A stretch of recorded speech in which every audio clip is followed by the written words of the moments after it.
I was sitting in my car 3 weeks ago, parked in the lot of a local coffee shop. The engine was off. My phone was in my hand. I had an email drafted to a woman I've admired for years, a potential mentor who could help me take a project to a level I've only dreamed of.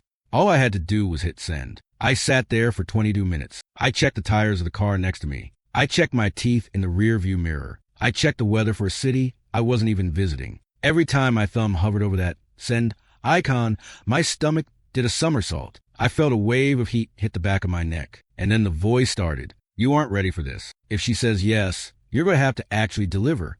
You'll have to show up every day. You'll have to be on. People will expect things from you. You're going to lose your freedom. You're going to be exposed as a fraud. I realized something in that car that most people never want to admit. I wasn't afraid of her saying no. I've been told no 1,000 times. I'm an expert at no. I know exactly what to do when I fail. I go home. I eat some pizza. I complain to a friend. And I stay exactly where I am. Failure is comfortable. Failure is familiar.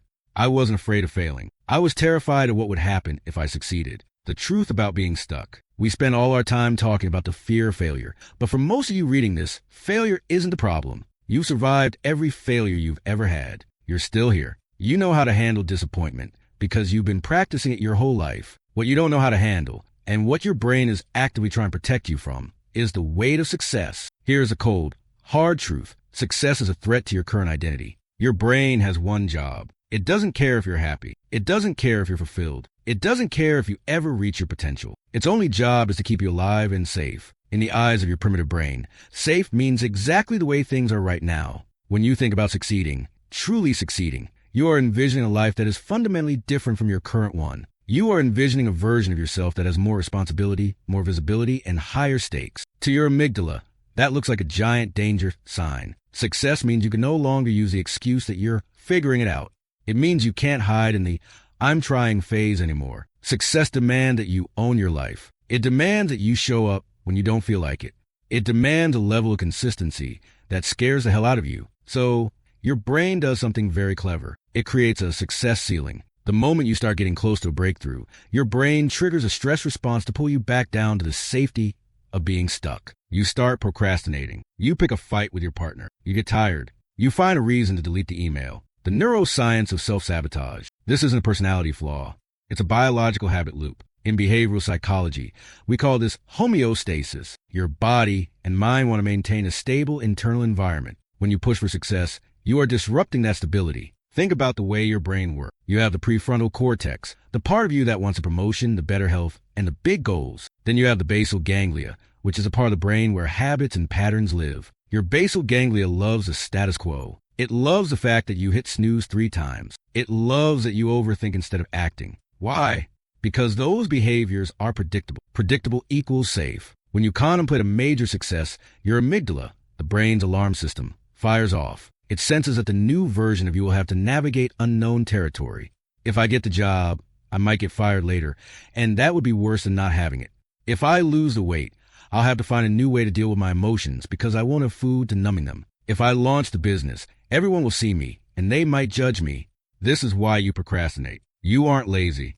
You are terrified of the requirements of your own greatness. You are choosing the known pain of being stuck over the unknown pain of growth. The realization, the success inventory. In that car, I had to stop and perform what I call the success inventory. Most people focus on the pros and cons of making a move. That's useless because your brain will always find a way to make the cons seem like life-threatening risk. Instead, you have to audit the specific responsibilities of the success you're avoiding. I sat there and asked myself, Mel, what are you actually afraid will happen if she says yes? I realized I was afraid of the workload. I was afraid of having to be the expert. I was afraid of losing the ability to hide. By naming those things, I moved the fear from the emotional amygdala to the logical prefrontal cortex. I took the monster in the bed and turned it into a to-do list. Once you identify that you are more afraid of the demands of success than the disappointment of failure, the game changes. You stop asking, am I good enough? And you start asking, am I willing to handle the weight? Why ready is a lie.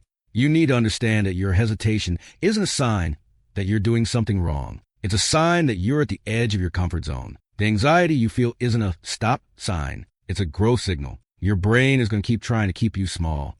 It's going to keep telling you that you're not ready. It's going to keep suggesting that you wait until next week or next year or until you have more confidence. Confidence is a lie. You don't get confidence before you start.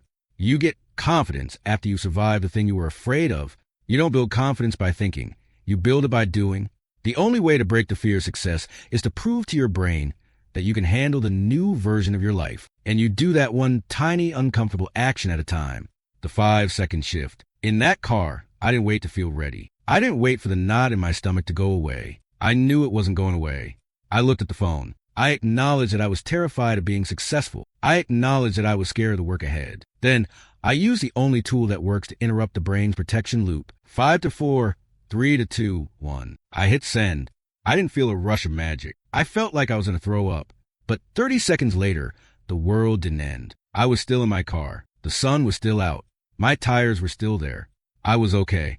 When you use the 5-second rule, you are physically shifting the gear in your brain. You are stopping the loop of overthinking in the basal ganglia and forcing your prefrontal cortex to take the wheel. You are telling your amygdala, I hear the alarm, but I'm going to walk to the door anyway. The quiet takeaway. Stop waiting to feel not afraid. You are more afraid of success than failure because success requires you to grow, and growth is inherently disruptive. It's painful. It's loud. It's demanding. But you know what's more painful? Staying exactly where you are for the next 10 years. The you that you are right now is built for the life you have right now. The you that is successful doesn't exist yet. You have to build that person by doing the things that scare you today. You have to earn that new identity through the friction of action. Success isn't something that happens to you. It's something you decide to carry. You don't need more motivation. You need to stop letting your lizard brain run the show. You need to realize that the fear is just a sign that you're about to do something that matters. It's time to stop protecting yourself from your own potential. The email is drafted. The gym clothes are packed. The conversation is waiting. You aren't waiting for the right time. You're waiting for the fear to go away. And I'm telling you as a friend, it never will. You just have to do it afraid. 5, 4, 3, 2, 1, go. Would you like me to help you map out the first 3 small, uncomfortable actions you need to take to break through your success ceiling?